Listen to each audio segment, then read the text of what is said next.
Just a little bit about the innovation ecosystem and these Learn and Connect events. Thanks again for joining.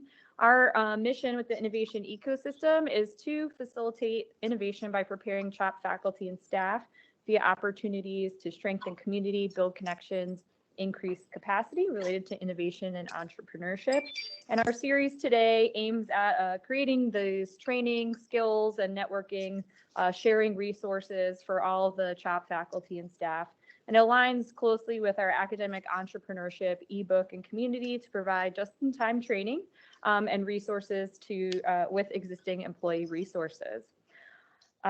So without further ado, I will introduce today's presenter, Dr. Nalaka Gooneratne. He is an associate professor of medicine at the University of Pennsylvania with clinical training and research interest in sleep disorders medicine. With Penn's Institute for Translational Medicine and Therapeutics, also known as ITMAT, Dr. Gooneratne serves as the director for the Master of Science degree in Translational Research, the Entrepreneurial Science track, where there he teaches entrepreneurship in medicine and directs the mHealth service. He's also CHOP's fabulous collaborator on our ebook and community academic entrepreneurship for medical and health scientists, serving as co-editor and co-author on numerous chapters of content, and he is the primary investigator on several NIH-funded research projects, including SBIR and STTR grants, in addition to having served as chair on these types of study sections. So he has the insight, and we're very excited to have him here today to share more of his knowledge on these types of funding mechanisms. And with that, I'll turn it over to you. Great, wonderful. Well, I'm delighted to be joining you today. It's great to meet many of you in person again. It seems like it's been such a long winter, and it's great to have spring finally kind of dawning outside.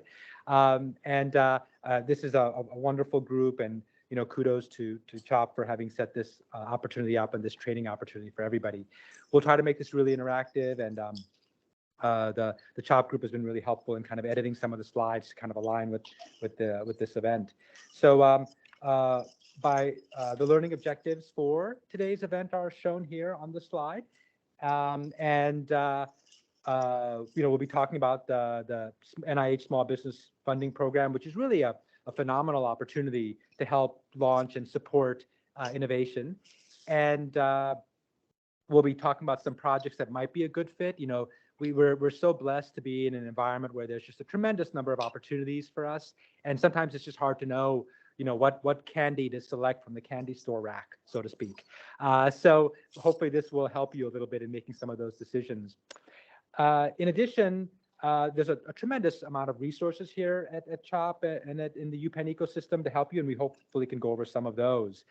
We would love to make this as interactive as possible. So if you have any questions, please put them in the chat. I should mention that I can't quite see the chat where I am, but Vicky will perhaps raise her hand, and then Vicky, if you could read the question perhaps, then I can do my best to answer. That's awesome. And then in regards to my own experience, I do have obtained some funding, and I'm looking forward to doing some more in the future. And I've also chaired some study sections on this topic. I did want to reach out and ask the group if they have had any prior experience or knowledge of small business grants, and it's just mostly a way for me to kind of help tailor the talk a little bit. And so if you have had any prior experience with small business grants, perhaps if you could raise your hand, or if you've heard about them, please raise your hand. And then I'd love to hear any more. So I'm going to just pause for 10 or 15 seconds for people to possibly raise their hand if they have done some work with these before.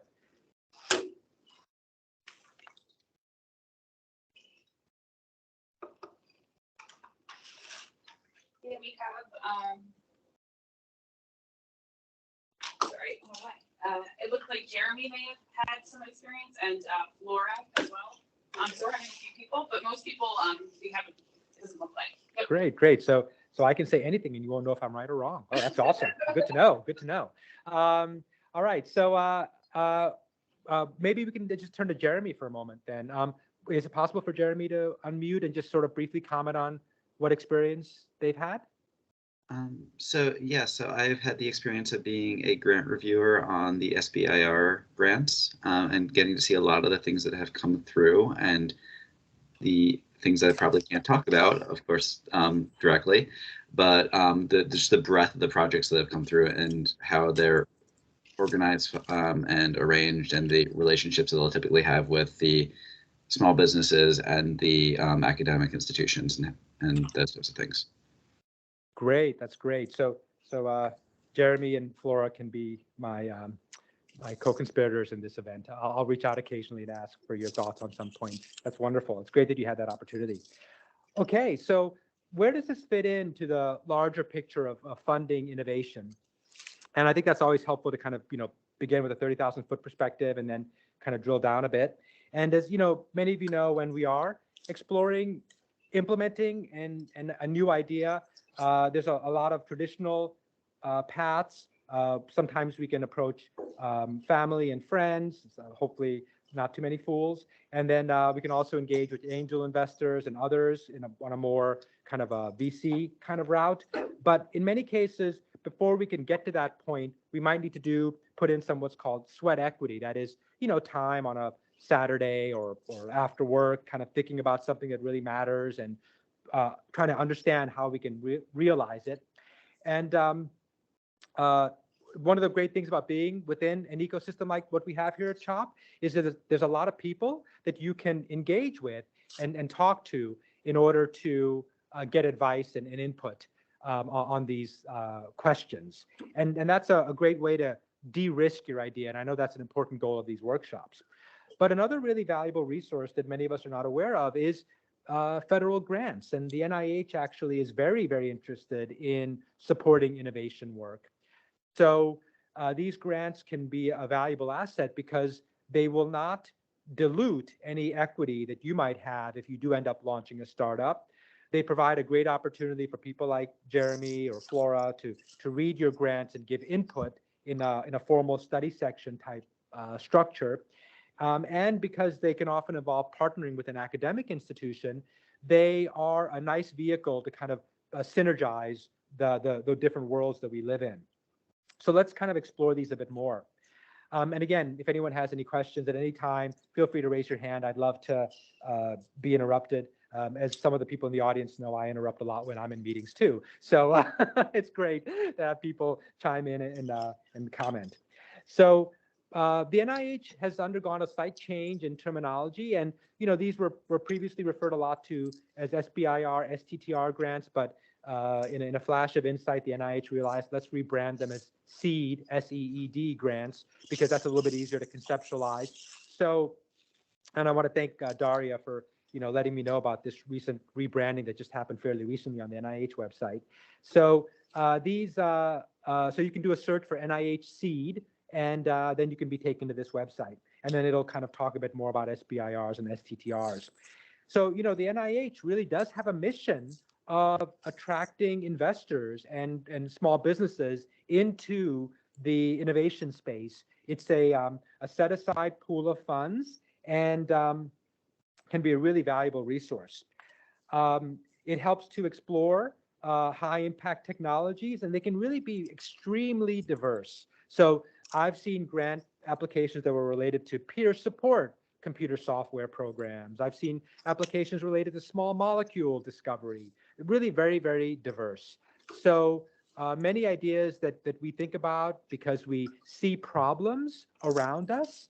Like, for example, it should be nice to have a monitor in front of me on that wall, but maybe that might not be a good idea for a small business grant. But nonetheless, there's all kinds of things we see around us every day in our world. And these, it could be something as simple as a handle to open a door. For example, I remember talking to a startup that had invented an antimicrobial handle, and I think you're starting to see some of those. Like even something as simple as that, maybe an antimicrobial chair, who knows? That could be an idea for a small business grant. So we are all very fortunate because we're so immersed in this environment where we can see things all around us that could be improved. And not everything is the right topic for a small business grant, but if you find that there's a problem that you are seeing on a repeated basis and it's kind of annoying you, that really could be the nidus for something meaningful and impactful, because if it bothers you, it's probably affecting someone else also. So I want to really kind of open your mind and think about that. You know, as you can see from the minimum requirements, it's a thing and it's a small business partner. This is not quite a Dr. Seuss novel, but nonetheless, it's a thing and a small business partner. So if you have some idea and you can think about a small business partner that you could collaborate with, even one that's fairly new, or even one that you create yourself, that could be the vessel for one of these grant applications. And again, leveraging the phenomenal infrastructure and resources that we have available here.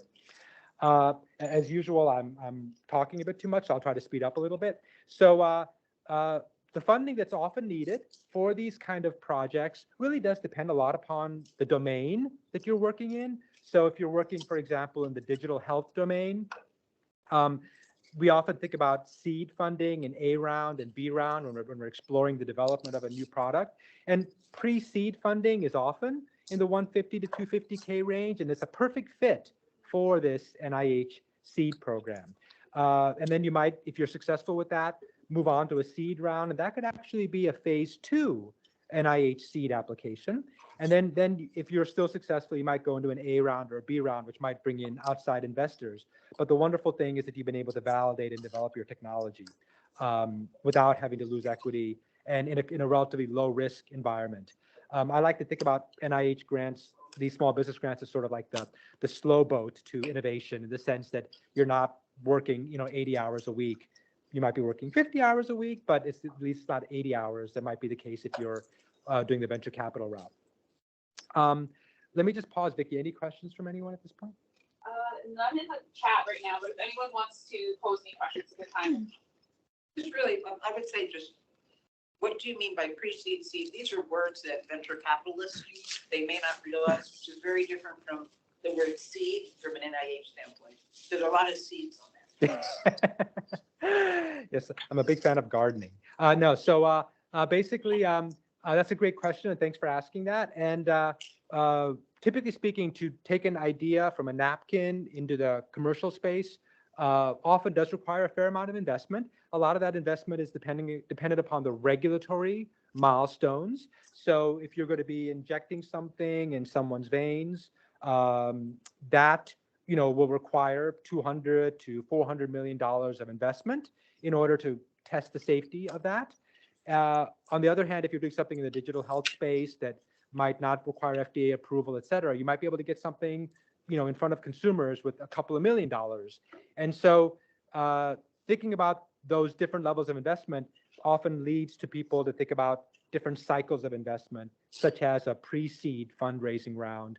And typically in a pre-seed round, you might just have an idea. You might have a thing in your head or a sketch on a napkin, and then you kind of drill down, and you can use a program like iCore or this opportunity to explore it a bit more, and then potentially write it up as either like a pitch to an investor or a small business grant. And then you might get another round of funding if you were able to successfully show interest. And then it kind of continues to scale up with additional cycles of funding. Does that sort of answer your question, Flora? Would you like to add something? I'm just saying it's the same word. There's seed and seed. So like explaining that it's very, very difficult to get pre-seed funding, and that's where NIH and NSF try to bridge the gap.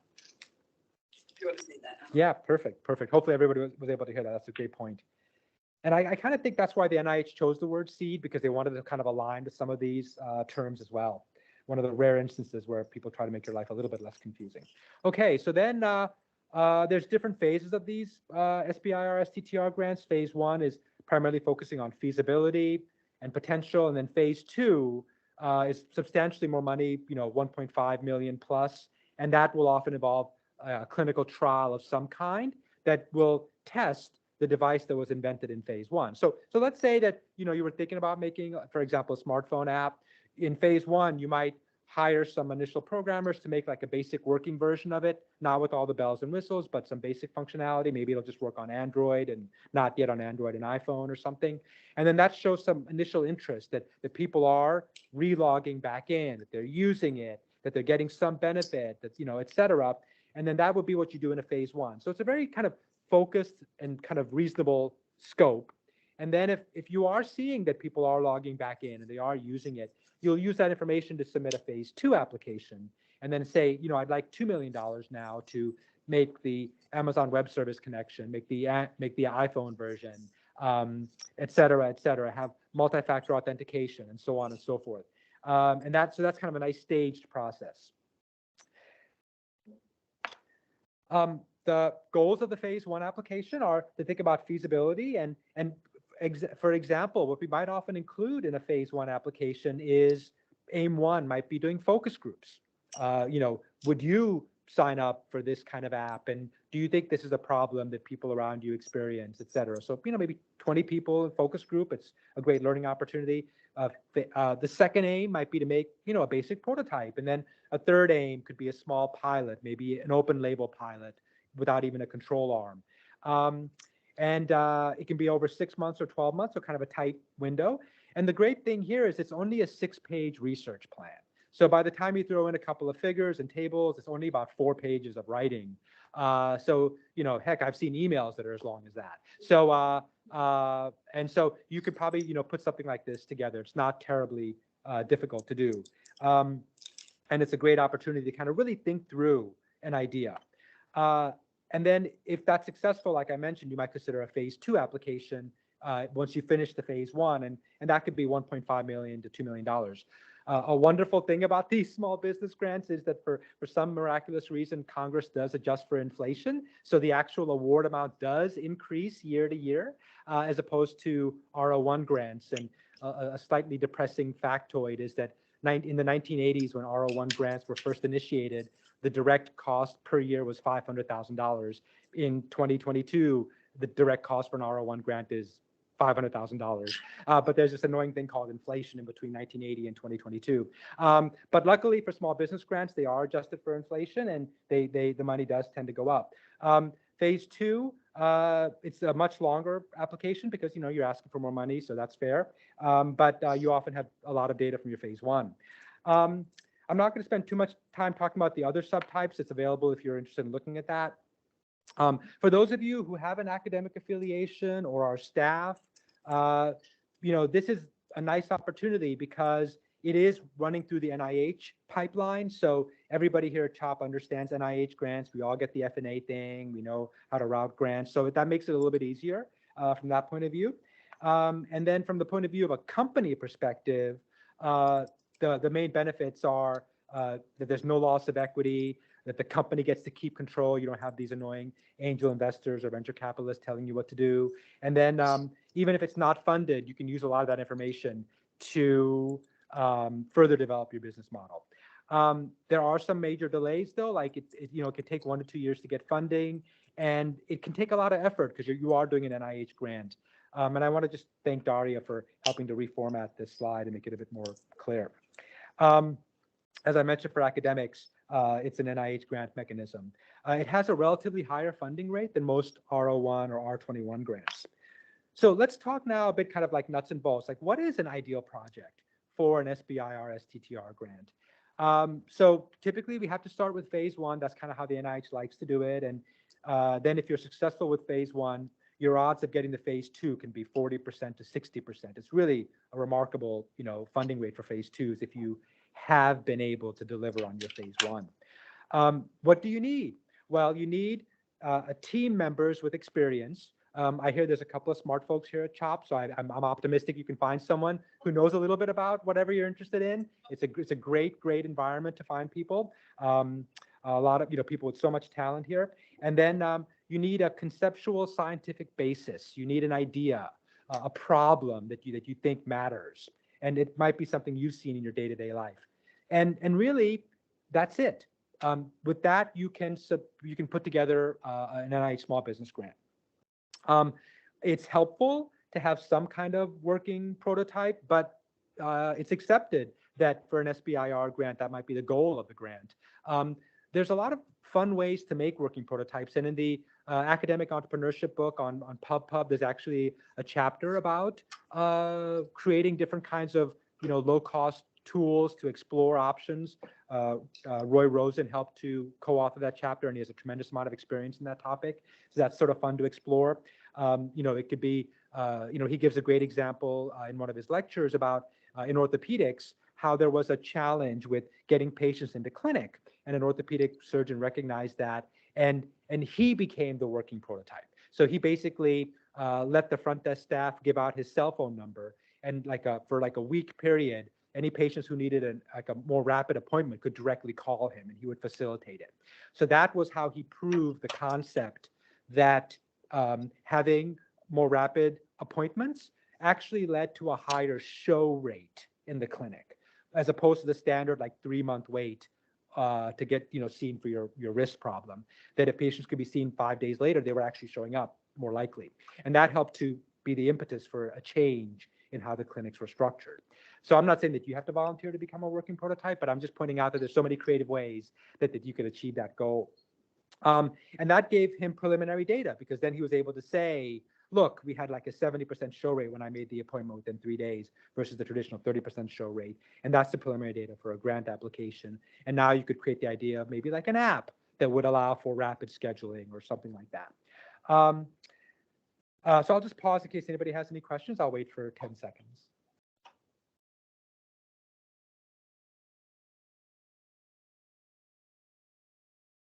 I guess I just think the other way in a lot of people come is that they have a lot of R01 funding, a lot of research, and they think that some of that is showing promise. That's another way in. And do you want to talk about that? Yeah, I think that's a great comment. And it's a very nice pathway, because the study section is staffed by scientists. They love seeing that data, and they love that credibility.